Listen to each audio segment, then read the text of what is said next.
Vous voyez, sur YouTube, j'imagine que vous regardez pas mal de vidéos par rapport au scaling, par rapport à comment optimiser votre entreprise pour pouvoir passer au prochain niveau. Mais j'ai remarqué qu'on parle beaucoup de théorie sans rentrer dans le côté pratique et vous montrer concrètement c'est quoi les stratégies ou les outils clés que l'on met en place pour pouvoir faciliter tous ces processus-là et faciliter la scalabilité de notre entreprise. Et c'est l'objectif de cette vidéo-là, c'est vous montrer les 5 outils primordiaux qu'on a besoin pour pouvoir scaler tous nos clients et c'est ce qui nous a permis de générer plus de 3 millions d'euros de CA pour nos clients. Donc aujourd'hui, je vais vous montrer les outils primordiaux que vous devez implémenter, même si vous êtes débutant, pour être sur la bonne longueur d'onde et pouvoir avoir la structure nécessaire pour aller à un plus gros objectif. Donc ça commence avec, comme je vous ai dit, 5 outils que vous allez voir juste maintenant. Et la première, c'est le Google Sheet, d'accord? Parce que dans le Google Sheet, il nous permet de pouvoir centraliser toutes les données, toute la data que l'on collecte et les métriques, ok, pour avoir une les performances de notre entreprise et de notre équipe, d'accord? Et ça nous permet aussi de pouvoir scaler notre business parce qu'une entreprise qui ne traque pas ses données, ok, si tu n'arrives pas à traquer tes données, tu vas jamais pouvoir scaler, ok? Donc tu peux oublier le scaling. Pourquoi? Parce que tu ne sais pas où mettre ton focus. Si tu ne sais pas où mettre ton focus, tu vas juste diversifier, ok, disperser ton focus. Alors, au lieu d'avoir un focus principal sur une seule chose qui va te permettre de pouvoir atteindre la barre des 6 chiffres par mois, ok?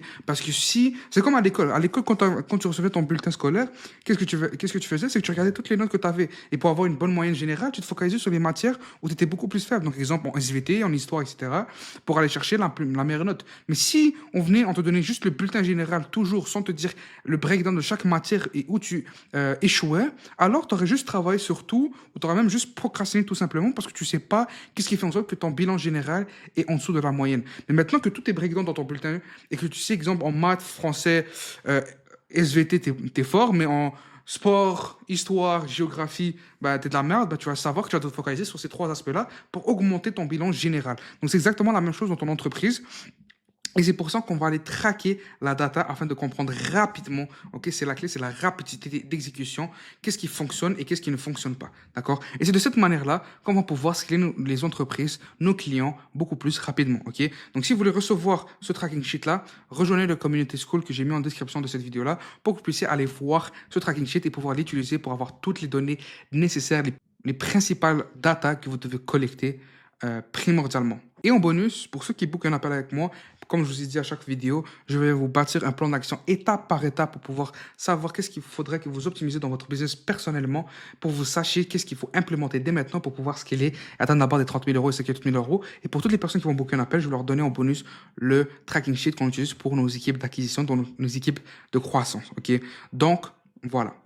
Donc maintenant, le deuxième outil qu'on va aller utiliser, c'est bien évidemment un CRM. Ok, un CRM, c'est primordial pour pouvoir traquer et centraliser encore une fois toutes les informations. Ça nous permet d'avoir toutes les informations sur nos leads, nos clients, et ça nous permet d'avoir une meilleure organisation, avoir des bonnes automatisations également par rapport à certaines tâches, par rapport à ce qu'on doit faire avec certains clients.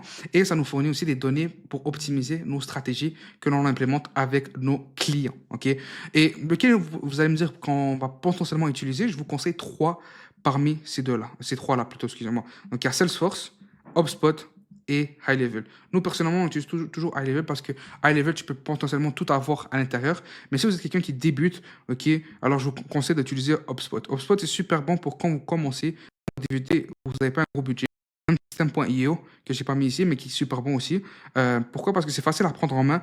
Ok, et même si tu n'es pas un expert en CRM ou tu n'es pas trop un mec technologique, ça fait en sorte que ça va être très facile de faire la prise en main et faire en sorte que comprendre comment ça marche et faire en sorte de pouvoir l'utiliser assez rapidement et avoir cette rapidité d'exécution, ce qui te permettrait de scaler plus rapidement. Ok, l'avantage de High Level que je trouve incroyable, c'est que tu as tout en un. Donc, les automatisations, les emails, SMS, ton tunnel de vente, nurturing, les LP, etc., tu as tout en un. Donc, tu as toutes les autres softwares que tu aurais appris d'habitude, ben, tu les as toutes en un seul outil qui est Go High Level, ce qui fait en sorte que tu n'as pas besoin de 1 million de abonnements sur des SaaS. Ok, tu as un seul abonnement avec High Level et that's it, c'est tout ce que tu as besoin pour commencer, bien évidemment. D'accord? Donc, tu as tout au même endroit.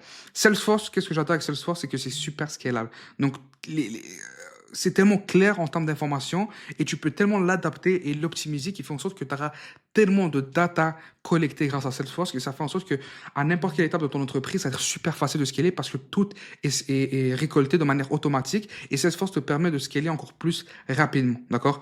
Maintenant, avec High Level, tu peux aussi faire la gestion des leads, ok? C'est beaucoup plus facile de les convertir avec les automatisations, etc. Et c'est facilement personnalisable, donc tu peux adapter les workflows, tu peux même adapter l'affichage de ton High Level qui fait en sorte que tu vas pouvoir le vendre en white label, comme on appelle ça, donc le vendre sous le nom de ton entreprise, qui fait en sorte que tu pourras récolter du retainer en vendant ce CRM-là en question, d'accord? Et ça, tu n'as pas besoin d'être un génie par rapport à ça. Tu peux faire ça sans trop te casser la tête non plus, ok? Salesforce, tu peux le personnaliser de malade, ok?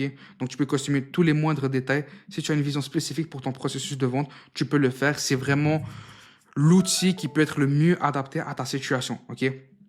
Et les rapports sont ultra poussés. Donc, tu as des résultats, ta data hyper détaillée pour comprendre tout et n'importe quoi par rapport à ton entreprise à chaque niveau. Okay? Donc, si tu veux scaler de manière intelligente, ça te donne les données dont tu as besoin pour savoir qu'est-ce qui fait en sorte que tu vas pouvoir atteindre le prochain niveau. Maintenant, ce qui concerne HubSpot, tu peux automatiser tout ce qui est en relation par rapport au marketing. C'est pas seulement la vente.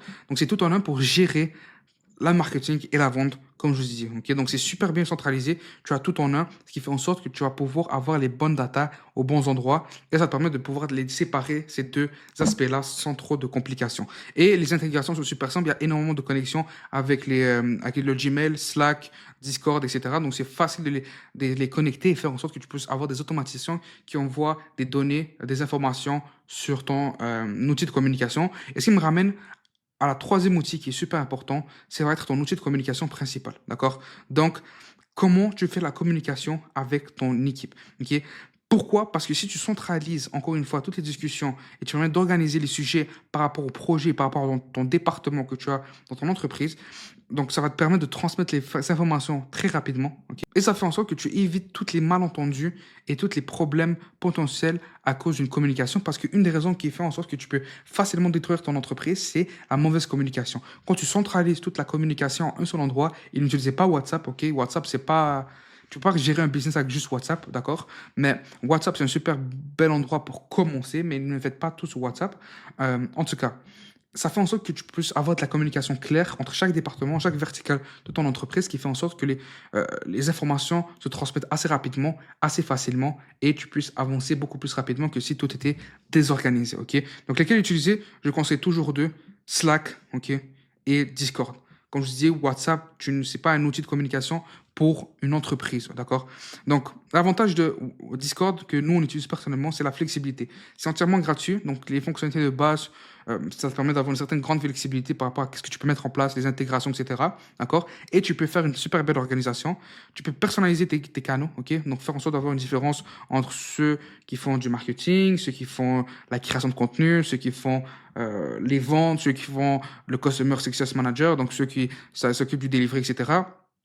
Donc, chaque canal peut être séparé pour chaque département. Okay? Et c'est assez interactif en termes d'outils également. D'accord? Slack, c'est beaucoup plus professionnel par contre. Okay? C'est vraiment conçu pour les entreprises. Donc, c'est spécifiquement développé pour une communication professionnelle. C'est super, c'est beaucoup plus propre, on va dire. D'accord? Donc, si vous regardez Discord, ça fait un peu geek, alors que Slack, ça fait vraiment professionnel, d'accord? Aussi, les intégrations sont super efficaces. Donc, c'est super facile de créer des automatisations et les intégrer avec vos outils, donc les CRM, les project managers, etc., qui va faire en sorte que tu peux tout centraliser en termes de communication selon des sujets précis, d'accord? Ça fait en sorte qu'à chaque fois, exemple, dans ton project manager, il y a une tâche qui est finie, ben, il y a une notification qui peut s'envoyer automatiquement sur Slack et l'automatisation qui a fait en sorte que ce message va être envoyé, il est super facile à mettre en place parce que si vous allez sur make.com ou Zapier, ben, vous allez voir que Slack est déjà intégré, donc c'est assez facile à faire, d'accord? Et les notifications également, tu peux facilement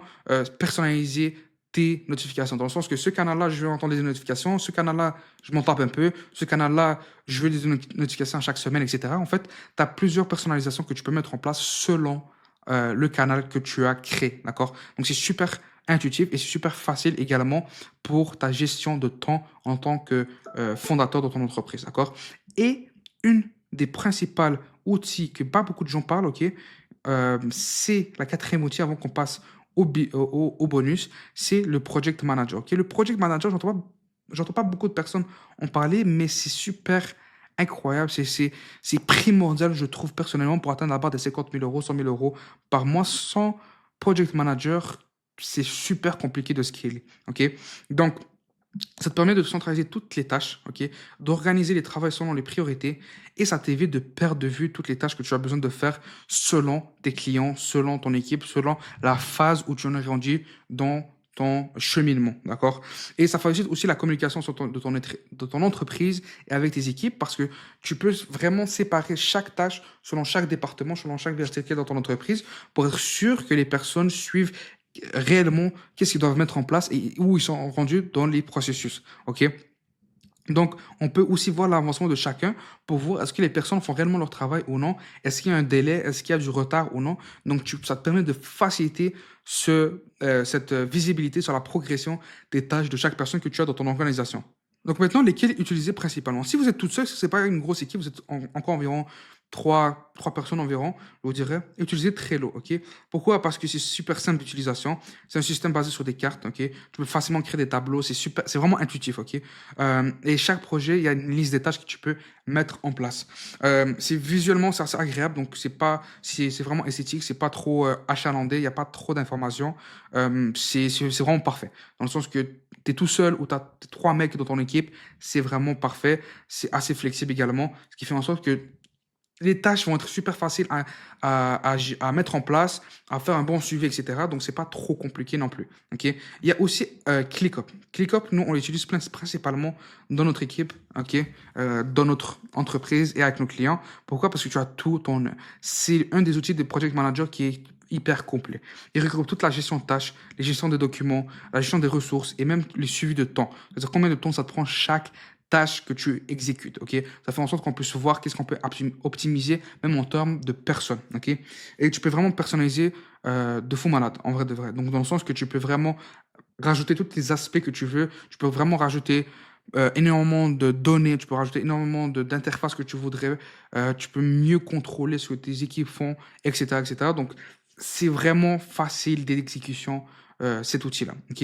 Et tu as un suivi de temps intégré, comme je vous ai dit. Ça fait en sorte que tu puisses savoir et tu puisses automatiser les tâches qui reviennent souvent. Ok. Tu peux créer tes process et tes SOPs directement dans ce Project Manager qui va facilement t'aider à soit recruter une autre personne qui va le faire pour toi, soit tout simplement l'exécuter beaucoup plus rapidement en termes de tâches. Ok. Et un des derniers que j'aime aussi, j'utilisais il y a un certain temps, mais bon, ça fait un moment que j'ai arrêté de l'utiliser parce que bon, c'est un choix personnel parce que je préférais plus ClickUp, mais Asana, parce que c'est super intuitif, ok? Tu peux facilement créer des tâches, c'est les assigner à tes membres, définir des dates d'échéance, donc c'est facile à exécuter dessus, donc ça prend pas beaucoup de temps, donc c'est moins chiant à faire, d'accord? C'est super clair sur outil, ok? Donc tu te retrouves assez facilement, l'organisation est super bonne, ok? Et la vue d'ensemble des projets est pas mal, ok? Donc tu peux avoir différents types d'aperçus, faire en sorte que tu vas pouvoir avoir une idée globale de comment chaque projet avance et où est, par exemple, les délais, où il y a des problèmes, etc. Donc, ça te permet d'avoir une bonne gestion de temps et tu peux savoir quelles sont tes priorités de manière beaucoup plus efficace. D'accord? Et maintenant, l'outil bonus qu'on commence à utiliser de plus en plus ces dernières années, d'accord? C'est comme vous le doutez bien, c'est ChatGPT, ok? ChatGPT, Claude AI, DeepSeek, ce sont des outils qu'on utilise de plus en plus parce que ça nous permet de gagner énormément de temps en créant des prompts, en créant des agents IA qui vont être des clones de nous, qui vont nous permettre d'exécuter des tâches beaucoup plus rapidement. Donc, toutes les tâches qu'on doit faire de manière répétitive, on les crée un clone IA, un prompt AI qui va dupliquer ce qu'on connaît, nos connaissances, notre manière de parler, notre manière de faire, notre manière d'exécuter la tâche et qui va faire en sorte qu'il va faire le travail à notre place, ok? Et ça fait en sorte que tu peux avoir un assistant disponible 24 heures sur 7, ok? Donc, tu gagnes un temps significatif, comme je t'ai dit. Ça te permet d'avoir une certaine polyvalence, ok? Que ce soit pour écrire des mails, des contrats, des scripts ou t'aider à retirer des idées. ChatGPT ou plutôt Claude, ça te permet de t'adapter assez rapidement selon différents besoins et créer un agent IA pour chaque besoin que tu as. Donc, ça fait en sorte que tu te focuses sur les tâches qui sont encore plus importantes, ok? Et ça améliore productivité, comme je vous dis, parce que de cette manière-là, tu vas pouvoir te focaliser sur les tâches qui vaut 1000 euros de l'heure environ et plus, ok? Ça, c'est vraiment significatif, c'est pas réellement 1000 euros, donc dans le sens où tu finis la tâche, tu gagnes 1000 euros, non, c'est des tâches qui vont être super importantes, donc exemple, créer des process, créer un peu plus des SOPs, créer un meilleur outil pour centraliser les informations, pour pouvoir déléguer à un manager pour selon le département où tu en es rendu dans ton business et l'avancement, etc. D'accord? Donc, j'espère que vous avez apprécié cette vidéo-là. et vous comprenez un peu mieux les outils que vous devez mettre en place pour pouvoir réellement passer la barre des 30 000 euros et 50 000 euros par mois, en plus des théories que je vous partage en règle générale sur ma chaîne YouTube. De cette manière-là, vous allez savoir où structurer chaque information que je vous donne pour savoir où vous rediriger. D'accord? Donc sur ce, faites attention à vous et on se voit sur une prochaine vidéo. Ciao, ciao.